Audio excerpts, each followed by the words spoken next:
하도 잘생겼기에 한마디 했습니다. 자네는 누워서 먹고 살 팔자네. 이 말을 들은 젊은이 너무나 기분이 좋았습니다. 야, 나는 누워서 먹고 살 팔자구나. 그는 너무나 마음이 기뻐서 그날부터 감이 주렁주렁 달린 감나무 아래가 누워서 입을 벌리고 그 감이 자기의 입으로 떨어져 들어오기를 기다렸습니다. 그러나 아무리 기다려도 감이 그의 입으로 떨어지지 않았습니다. 어떻게 감이 그의 입으로만 떨어지겠습니까? 이때 길을 가던 그 사람이 이 젊은이가 감나무 아래 누워서 입을 벌리고 있는 것을 보면서 이 사람은 아무리 누워서 먹고 살 팔자라 할지라도 하다못해 삿갓에 구멍을 뚫었고 입에 대고서라도 있어야 감이 입으로 들어가지 않겠는가라고 말을 해줬다고 합니다. 비록 누워서 먹고 살 팔자라도 그만큼 기본적인 그가 해야 될 일을 해야 된다는 말이겠죠. 말은 새겨서 들어야 한다는 그런 말이 있습니다. 말을 새겨서 듣지 아니하면 오해를 하게 되고 또 그 말 때문에 실족을 하게 되고 엉뚱한 길로 가게 됩니다. 말을 새겨서 들어야 하되 특별히 사람의 말보다 예수님의 말씀을 들을 때는 잘 새겨서 들어야 됩니다. 그래서 성경은 언제나 귀 있는 자는 성령이 교회들에게 하시는 말씀을 들으라 그랬습니다. 하나님 말씀은 아무나 듣는 것은 아닙니다. 하나님의 말씀을 듣는 귀가 있어야 그 말씀을 바로 듣거든요. 모든 사람이 다 하나님 말씀 듣지만 다 듣는 것은 아닙니다. 그 말씀의 의미와 뜻을 바르게 이해하고 듣는 사람은 많지 않다는 말이죠. 그래서 언제나 우리는 하나님의 진리를 듣는 귀가 열려서 이 하나님의 말씀을 잘 그 뜻을 분별하고 그 뜻을 따라 사는 그런 여러분 되시기를 축원합니다. 오늘 본문의 배경은 예수님께서 보리떡 5개 물고기 2마리를 가지고 5,000명을 먹이는 대이적을 행하신 후에 그 다음 날 발생한 일입니다. 보리떡 5개와 물고기 2마리를 가지고 장정 5,000명을 먹인 이 이적은 성경에 나타난 모든 이적 중에 최고의 이적이었습니다. 야이로의 딸을 죽은 가운데 살린 것이나 나사로를 무덤에서 나흘 만에 죽은 자 가운데 살린 것도 기적이지만 그 몇 명 보는 앞에서 살린 것과는 비교가 되지 않는 수만 명의 군중 앞에서 아주 공공연하게 행한 창조적인 기적이 오병이어의 기적이었습니다. 그래서 성경 4복음서에 모두 기록되어 있는 기적이 사실은 별로 없거든요. 그런데 유일하게 이 오병이어의 기적은 마태복음에서 요한복음까지 4복음서에 다 공히 기록되어 있습니다. 그만큼 이 기적의 의미가 중요하다는 말입니다. 이분을 그날 주님께서 오병이어의 기적을 행하셨을 때 수많은 사람들이 열광을 했습니다. 여러분, 세상에 그런 기적을 이제까지 경험해 본 바가 없거든요. 예수님의 손에서 끊임없이 빵과 그리고 생선이 불어나서 장정만 5,000명을 먹이는 일이 그날 계속 베세다 광야에서 벌어졌단 말이죠. 너무나도 흥분되고 너무나도 놀라운 일이었습니다. 그날 모든 무리들이 열광을 했습니다. 그 떡을 받아 먹으며 너무 신기해서 즐거워했습니다. 그래서 그들은 이분을 우리나라의 왕으로 삼으면 이 나라의 모든 문제를 해결할 수 있겠다. 로마 제국을 무너뜨리는 그거 간단하겠다. 이분이 왕이 되면 우리나라 독립되는 것은 이건 아무것도 아니겠다. 그래서 그들 모두가 예수님께 왕이 되어주기를 간청했고, 아니면 억지로라도 우리가 이분을 왕으로 삼자라고 그렇게 일어나게 되었습니다. 그 제일 위기를 만난 사람들이 12제자입니다.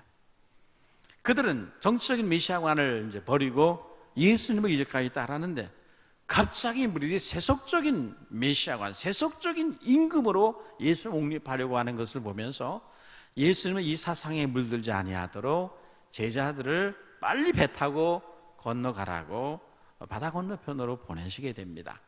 그리고 무리들을 급히 흩으십니다. 다 돌아가도록. 그리고 예수님은 산 위로 기도하러 올라가셨습니다.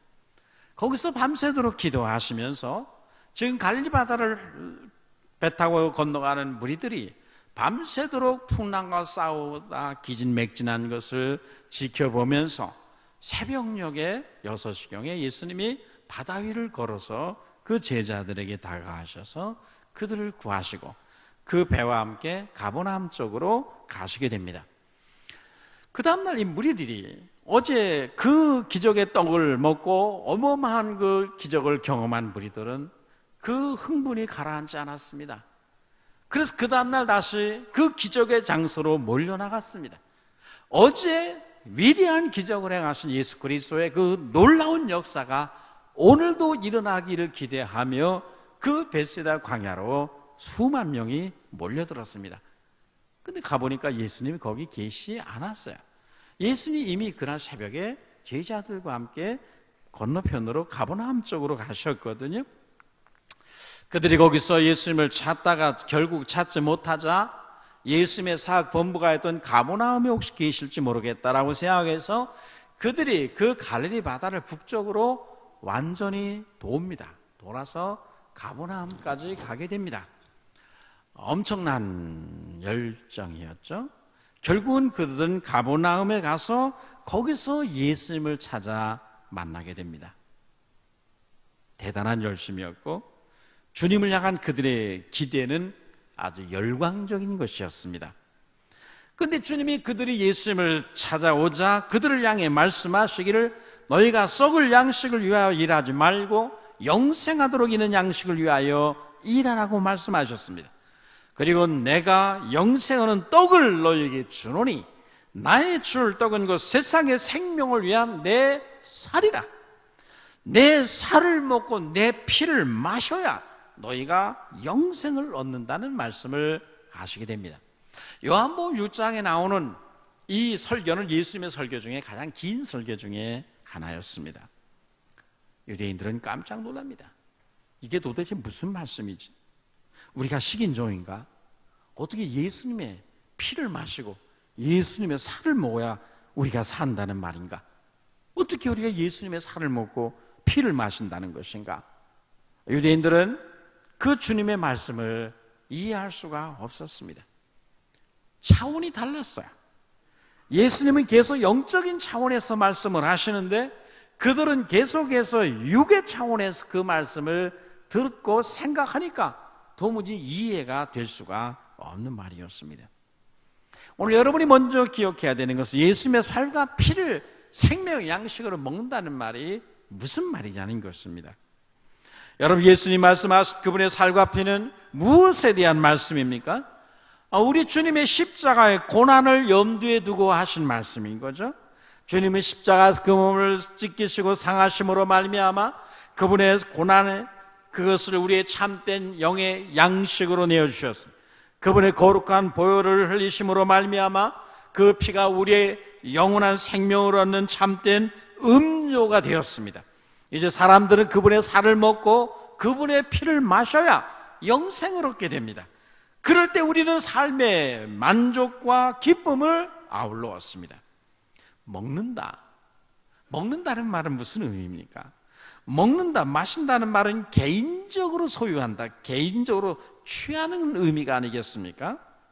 우리가 먹고 마시는 행동을 통해서 그 음식물이 내 안에 들어와서 나의 일부분이 되는 거죠.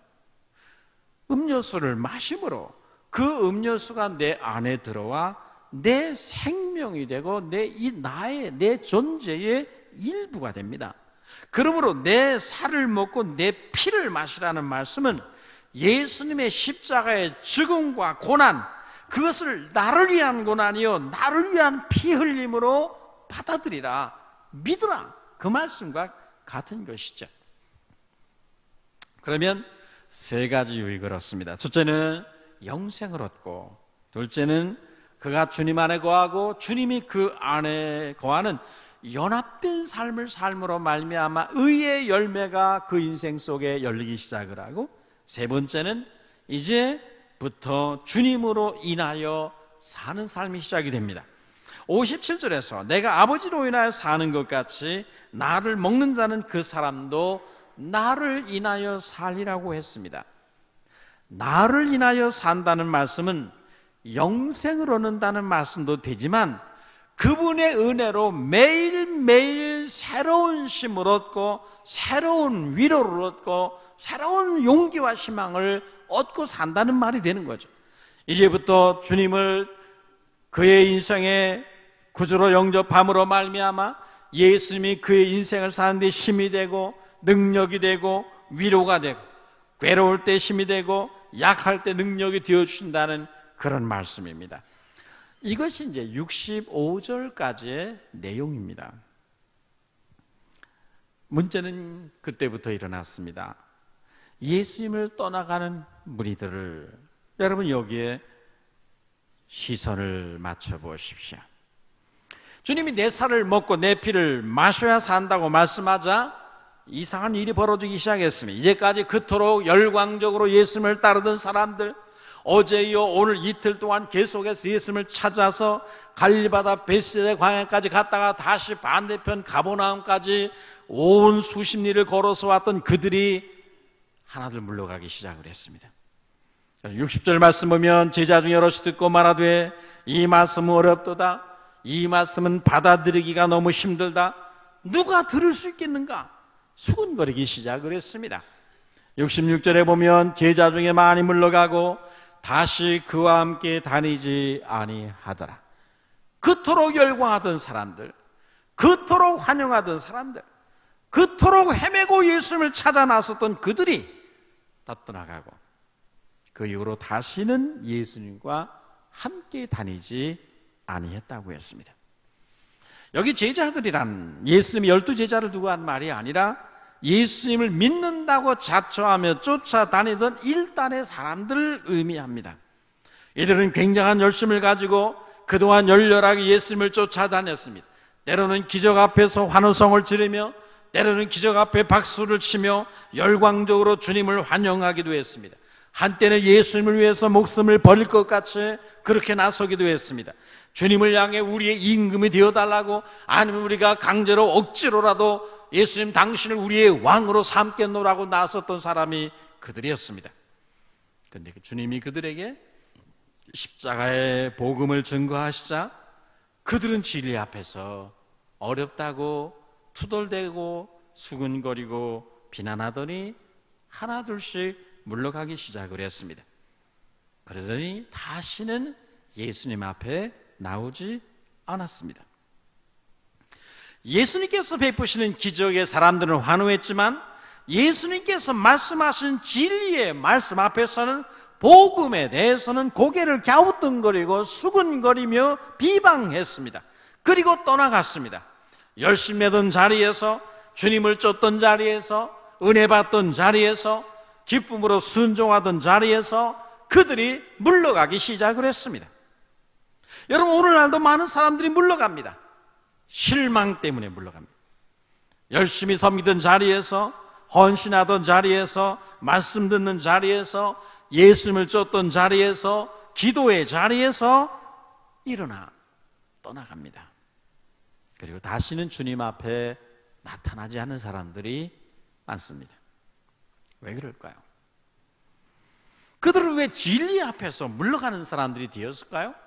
왜 은혜 받는 자리에서, 진리를 배우는 자리에서 왜 그들이 물러가고 다시는 예수님 앞에 나타나지 않았을까요? 이유는 두 가지입니다. 첫째는 진리를 그동안 진정으로 깨닫지 못하고 있었기 때문입니다. 그들은 예수님 앞에 열광적인 환호성을, 반응을 나타낸 때가 있긴 했지만은 그동안 진리를 진정으로 깨닫는 사람들은 아니었습니다. 진리를 경험한 사람이 아닙니다. 그들이 주님을 열렬하게 따랐던 이유는 예수님이 행했던 표적과 기적들, 병자들의 행한 여러 가지 기이한 일들을 보았기 때문이었습니다. 여러분, 26절에 보면 주님은 너희가 나를 따르는 것은 기적이 주는 의미를 깨달았기 때문이 아니라 떡을 먹고 배부른 까닭이라고 지적을 하셨습니다. 그들은 이제까지 기적을 체험하고 기적의 떡을 받아 먹었으나 그 기적 속에 들어있는 의미는 알지 못했단 말이죠. 기적을 수없이 구경했지만 그 기적 속에 들어있는 기적이 나타내는 메시지, 의미는 깨닫지 못했습니다. 단지 겉으로 드러난 환상만 보고 현상만 보고 놀라하고 흥분했습니다. 그들은 진리를 아는 자들이 아니고 영생을 맛본 자들이 아니었습니다. 그런 사람들은 언젠가는 예수님을 떠납니다. 두 번째 잘못된 기대감 때문이었습니다.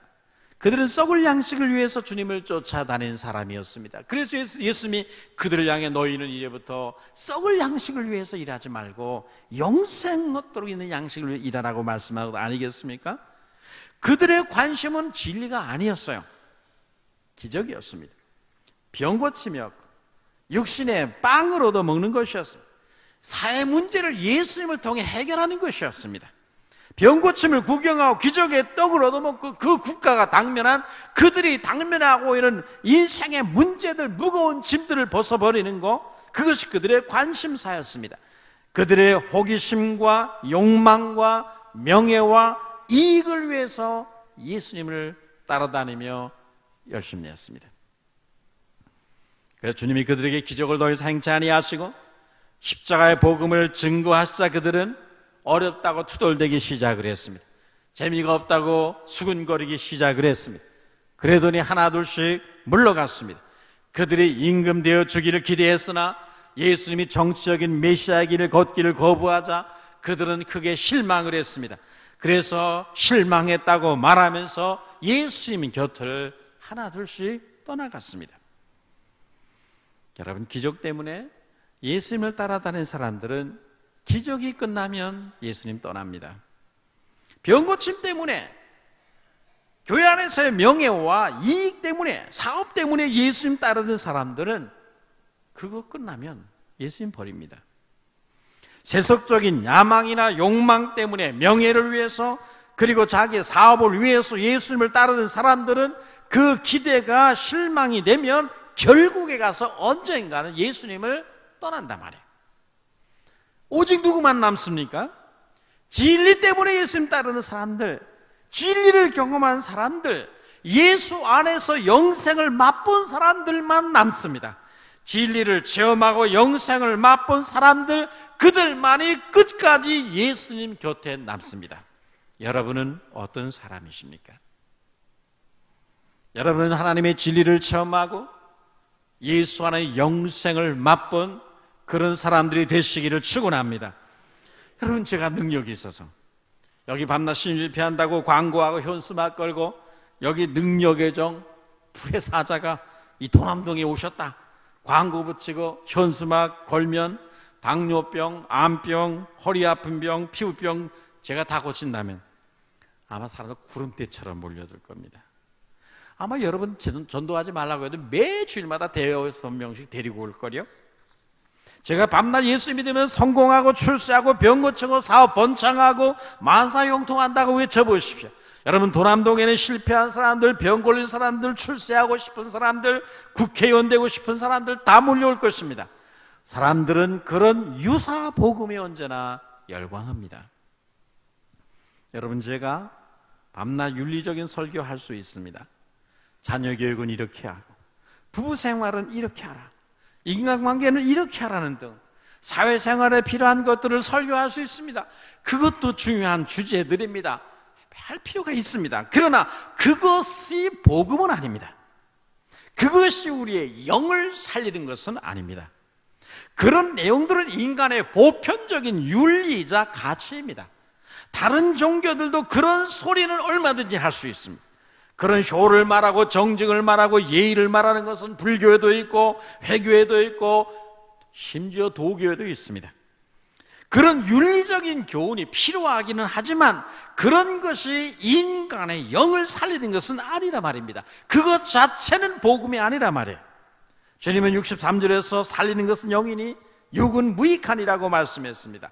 그런 사람들은 아무리 몰려와도 십자가를 전하면 다 떠나게 되어 있습니다. 이상하게도 성경에 나오는 참된 십자가의 복음을 전하면 사람들은 저항감을 갖습니다. 진리에 저항을 하게 되거든요. 진리에 걸려 넘어집니다. 결국에는 흩어집니다. 주님도 십자가의 복음을 전할 때는 사람들이 다 그를 비난하며 떠났습니다. 호사나 찬송하리로다라고 그렇게 열광적으로 환영하던 사람들이 하루아침에 돌변해서 그를 십자가에 못 박으라고 아우성치게 됩니다. 왜 그렇습니까? 우리 안에는 복음을 거부하는 죄성이 우리 안에 있기 때문에 그렇습니다. 그러나 주님 안에 영생 없는 진리가 있는 것을 발견한 사람들은, 예수 안에 영생을 맛본 사람들은 자기들의 병이 낫지 않아도 여전히 예수님 따릅니다. 진리 때문에 주를 쫓는 사람들은 사업에 실패가 오고 환난이 와도 여전히 예수님의 제자의 자리에 서 있습니다.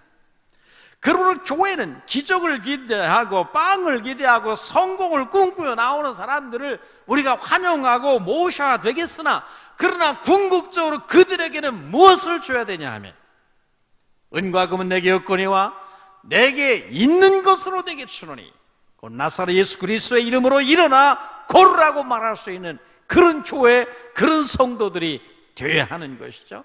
교회가 있는 것이 무엇입니까? 빵입니까? 황금입니까? 예수 그리스도의 이름입니다. 우리 안에 기적도 있어야 되고, 우리 안에 축복도 일어나야 되고, 성공과 승리도 일어나야 하지만은 특별히 영생 얻는 진리, 십자가에 피 묻은 복음이 이곳에 있는 그런 성도들, 그런 교회, 우리의 가슴 속에 십자가의 복음의 깃발이 꽂혀 있는 그런 성도들이 되시기를 축원합니다. 바울은 고린도전서 1장 23절에서 말했습니다. 유대인은 표적을 구하고 헬라인은 지혜를 찾으나 우리는 십자가에 못 박히신 그리스도를 전한다고 했습니다. 유대인은 늘 표적을 기대했습니다. 헬라인은 날마다 새로운 사상을 추구하는 사람들이었거든요. 그런데 그들을 향해서 바울은 나는 십자가에 못 박힌 그리스도를 전한다고 말을 했습니다. 비록 십자가의 복음이 유대인들에게는 거리끼는 것이요, 저항하는 것이요, 이방인들에게는 미련하게 보이는 것이지만은, 그러나 이 복음에는 모든 사람을 지혜로운 자나 어리석은 자나 유대인이나 이방인이나 헬라인이나 야만이나 모든 자를 구원하는 하나님의 능력이 복음에 있기 때문에 나는 복음을 전한다고 그렇게 말했습니다. 우리 교회가 그렇게 되기를 주의 이름으로 축원합니다. 인생의 진정한 구원과 축복과 승리는 다른 데 있는 것이 아니라 십자가에 달리신 예수 그리스도 우리 주님께 있고, 그분 안에 우리의 영생 얻는 진리가 예수 안에 있는 줄로 믿습니다. 여러분이 진정으로 자랑하고 전해야 되는 것은 십자가의 도입니다. 저는 기적을 믿습니다. 병 고침을 믿습니다. 오늘날도 예수의 이름으로 귀신을 쫓아내는 능력이 있음을 믿습니다. 그러나 우리 교회는 무엇보다 이 모든 것에 더해서 십자가를 자랑하는, 예수님의 십자가의 죽음과 그의 피 흘림을 증거하고 전하는 그런 교회가 되기를 소원합니다. 기적이 사람을 변화시키지 못하고 빵이 인간에게 필요한 것은 사실이나, 그러나 그 빵이 인간을 구원하지는 못합니다. 오직 십자가에 달리신 예수님의 피 묻은 복음만이 지옥을 가던 사람을 천국으로 인도하고, 십자가의 능력만이 병든 인생과 병든 사회를 회복시킬 수가 있습니다. 그러므로 성도 여러분, 진리를 쫓는 사람들, 예수 안에서 구원 얻는 진리가 있음을 발견한 사람들, 예수 안에 있는 영생을 맛본 경험한 그런 성도들 되시기를 주의 이름으로 축원합니다. 그래야 여러분은 예수님의 제자로서 끝까지 주님 곁에 설 수가 있습니다. 마지막으로 너희도 가려느냐는 질문에 대해서 여러분 보십시오. 모든 사람이 예수님을 떠났습니다. 그토록 열광하던 사람이 다 떠났습니다. 그곳에 예수님 그리고 주변에는 그의 12명의 제자밖에 없었습니다. 제가 보기 굉장히 쓸쓸하고 섭섭하셨을 것 같아요. 여러분이 다 떠나가 버리면 이제 여러분, 목사가 나이가 많아질수록 축도가 길어진다고 합니다. 왜 그러냐면 교인들 빨리 나갈까 봐. 그러니까 못 나가게 붙잡느라고 축도가 갈수록 길어진대요. 그러니까 그렇게 열공하던 사람이 다 주님을 버리고 한 사람 다 떠나가니까, 그리고 저녁 나절이 되어서 해가 넘어갈 때에 예수님과 12 제자밖에 안 남았단 말이죠. 그때 예수님께서 말없이 서 있는 그들을 돌아보시며 말씀했습니다. 너희도 가려느냐? 모든 사람이 다 가는데 너희는 왜 안 가느냐? 뭐 그 말씀도 되겠죠? 너도 가려느냐? 예수님 오늘 여러분에게 그렇게 말씀하실 수 있습니다. 그때 여러분, 베드로가 이렇게 대답을 했습니다. 주 영생의 말씀이 여기 계시매, 영생의 말씀이 주님께 있는데 우리가 누구에게로 가겠습니까?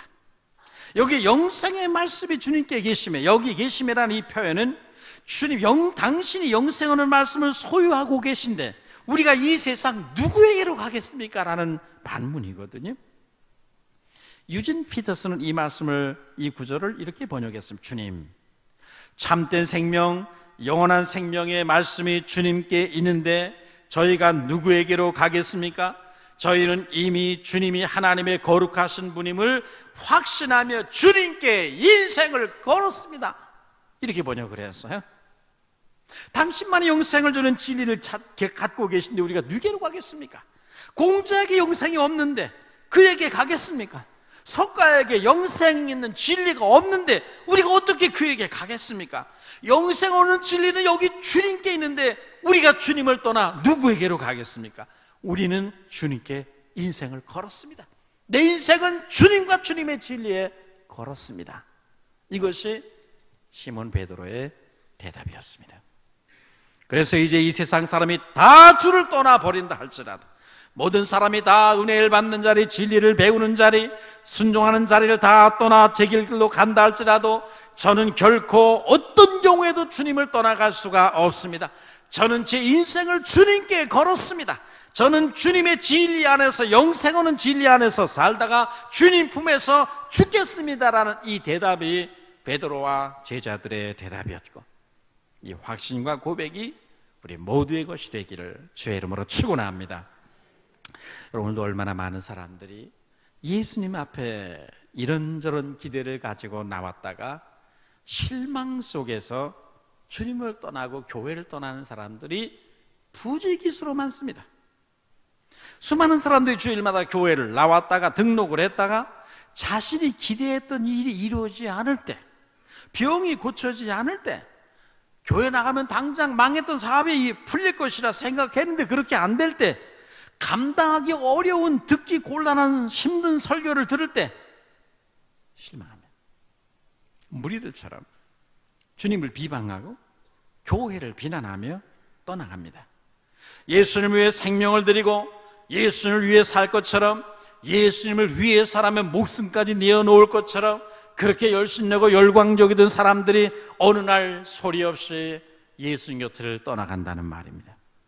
왜 그렇습니까? 영생하는 진리를 발견하지 못했기 때문입니다. 그러므로 여러분이 예수님 앞에 나와서 발견해야 되는 것은 주님의 진리고, 여러분이 맛봐야 되는 것은 예수 안에 있는 영원한 생명입니다. 그분의 진리와 영생, 그분의 십자가의 능력과 사랑을 경험하는 그런 여러분 되시기를 축원합니다. 여러분은 주님 앞에 나와 세상적인 출세나 성공이나 명예를, 그것만을 꿈꾸며 나온다면 실망합니다. 주님 안에 있는 영원한 생명을 바라보고 나와야 됩니다. 여러분이 만날 분은 우리의 욕망을, 내 육적인 욕망을 채워주는 분으로서의 그리스도가 아니라 십자가에서 우리의 죄를 위해 대속의 죽음을 죽으신 고난의 주님이십니다. 그분을 생명의 구주로 만나야 됩니다. 그분의 사랑의 음성을 들어야 됩니다. 그러면 여러분 평생 동안 주님을 배반하고 등지고 떠나지 않을 것입니다. 주님 안에서 진리를 발견하고 영생을 맛본 사람만이 괴로우나 즐거우나 환난이 오나 핍박이 오나 예수님을 사랑하며 주님 가신 길을 따라갈 줄로 믿습니다. 오늘도 한 사람씩 또는 두 사람씩 주님 곁을 떠나가고 말씀 듣는 자리, 은혜 받는 자리, 순종하는 자리, 기도하는 자리, 충성하는 자리를 말없이 일어나 떠나갈 때마다 예수님께서 오늘도 물으십니다. 너희도 가려느냐? 너는 안 가느냐? 그렇게 물으십니다. 다 가는데 너는 안 가냐? 이 질문 앞에서 여러분은 뭐라고 대답을 하시겠습니까? 베드로는 주 영생의 말씀 여기 계시면 우리가 누구로 가겠습니까? 우리가 주는 하나님의 거룩한 자의 수를 믿고 알았습니다. 우리의 인생을 예수님께 걸었는데 죄가 누구에게로 가겠습니까? 이렇게 대답을 했는데 여러분도 그렇게 대답하실 수 있겠습니까? 사랑하는 성도 여러분, 여러분이 이제 주님을 떠날 수 없다면, 여러분이 결코 나는 주님을 떠나 다른 데로 갈 수 없다고 대답한다면 이유가 무엇입니까? 왜 여러분은 예수를 떠나 다른 데로 가는 것이 여러분의 생애는 불가능하다고 하시는 것입니까? 우리가 은혜 받는 자리, 말씀 듣는 자리, 기도하는 자리, 섬기는 자리를 떠나갈 수 없다면 이유가 뭐냐 이거죠. 왜 그렇습니까? 나는 어떤 경우에도 주님을 떠날 수는 없습니다. 주님을 배반하고 등질 수는 없습니다. 내 인생은 결코 주님을 떠날 수 없습니다라고 말한다면 이유가 뭡니까? 왜 여러분은 그렇게 말씀하십니까? 두려움 때문입니까? 사람들의 눈길 때문입니까? 아니면 교역자들이 귀찮게 할까봐 그렇습니까? 우리가 주님을 어떤 경우에도 떠날 수 없는 이유는 예수님 안에 있는 영생하는 진리를 발견했기 때문이고 그 영생이 내 안에 있기 때문인 줄로 믿습니다. 주님의 진리에 우리의 인생을 걸었기 때문에 우리는 결코 주님을 떠날 수가 없습니다. 우리가 주님을 떠나서 갈 곳이란 이 세상에 그 어디에도 없습니다. 이제 영원히 주님 곁에 있게 될 것입니다. 주님만이 우리의 영원한 처소요, 주님만이 나의 구원임을 나는 믿고 알았습니다 라고 대답할 수 있는 여러분 되시기를 축원합니다. 나는 알고 믿었습니다 그렇게 말하지 않았어요. 나는 믿고 알았나이다 라고 대답을 했습니다. 상당히 중요한 차이가 있는 말이죠. 믿음에는 두 종류가 있습니다. 우리가 주님의 믿음에 나가는 것이 믿고 아는 것이 있고 알고 믿는 것이 있습니다. 알고 믿는 사람은 이성적이고 합리적이며 경험적인 사람입니다. 모두 알아보고 이해가 된 후에 경험적으로 증명이 되니까 경험상으로 도움이 되고 합리적이면 믿겠다는 것입니다. 그게 안 되면 믿을 듯 하면서 믿음의 자리에 도달하지 않습니다. 도마처럼 내 손을 넣어 그 못자국에, 그 창자국에 내 손을 넣어보기 전에는 나는 예수님의 부활을 절대로 믿을 수 없겠다고 그렇게 말합니다. 이런 사람은 알아야 믿겠다는 것입니다. 대부분의 사람은 여기에 속합니다. 그러나 믿고 믿음으로 하는 사람들이 있습니다. 알고 나서 믿게 되는가, 믿음으로 알게 되는가의 차이점인데요, 성경은 후자를 말합니다. 믿으면 하나님이 보입니다. 흔히 세상 사람들은 하나님을 보여주면 믿겠다 하는데 절대 하나님은 어떻게 봅니까? 근데 믿으면 하나님이 보입니다. 여러분, 성경은 말합니다. 네가 믿으면 하나님의 영광을 보리라. 여러분 믿습니까? 성경이 주시는 믿음이 오면 지식이 따라옵니다. 지각과 초명이 열리게 됩니다. 믿으면 이해가 되기 시작을 합니다. 천지 창조를 여러분 봤어요? 그때 여러분이 있었습니까? 없었습니다. 예수님이 십자가에 못 박힐 때 여러분이 있었어요? 없었습니다. 어떻게 믿어요? 어떻게 합니까?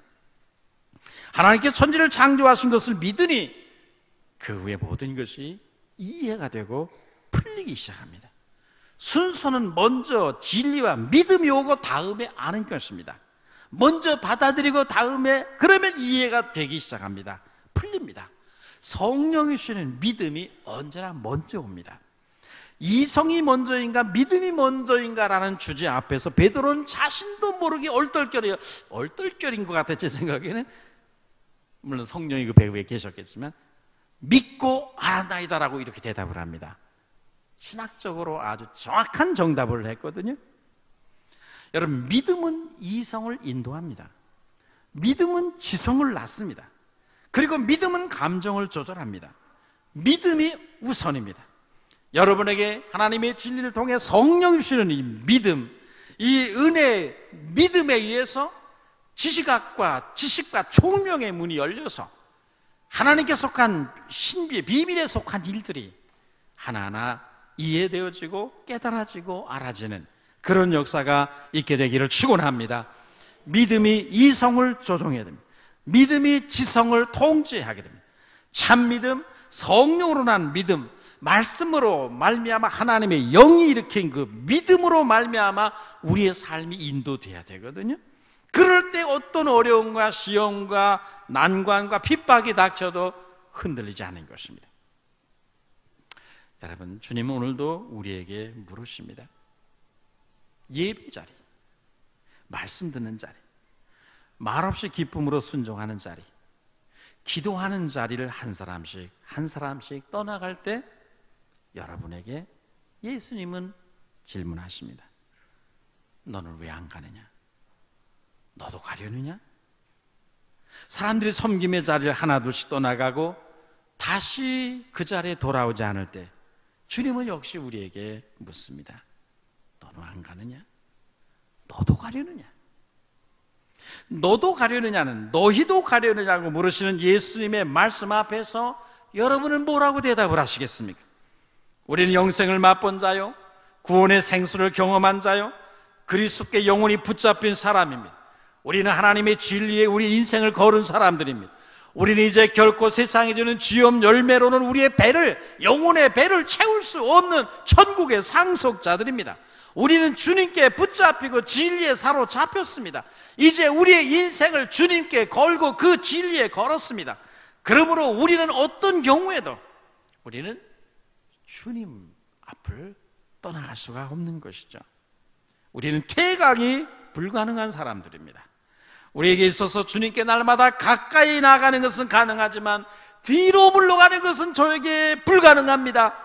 주님, 제가 주님을 섬기는 자리, 은혜 받는 자리, 예배하는 자리, 기도하는 자리, 이 모든 자리에 순종하는 자리에 제가 앞으로 전진은 가능하지만 후퇴는 불가능합니다.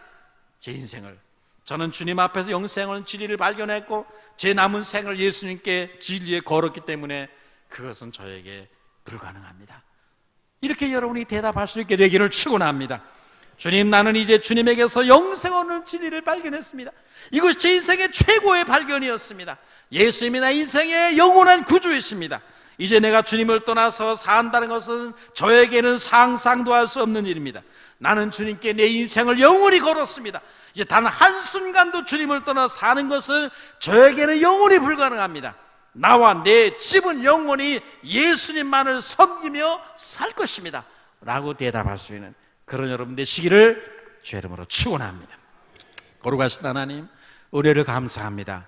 우리가 늘 주님을 쫓는다 하지만 우리가 하나님 앞에 영생 없는 진리를 늘 맛보고 경험하고 주님이 주신 진리를 깨닫고 주님을 따르는 자들 되도록 하나님이 축복하여 주시옵소서. 우리 모두가 하나님 앞, 내가 지금 어디 있는가?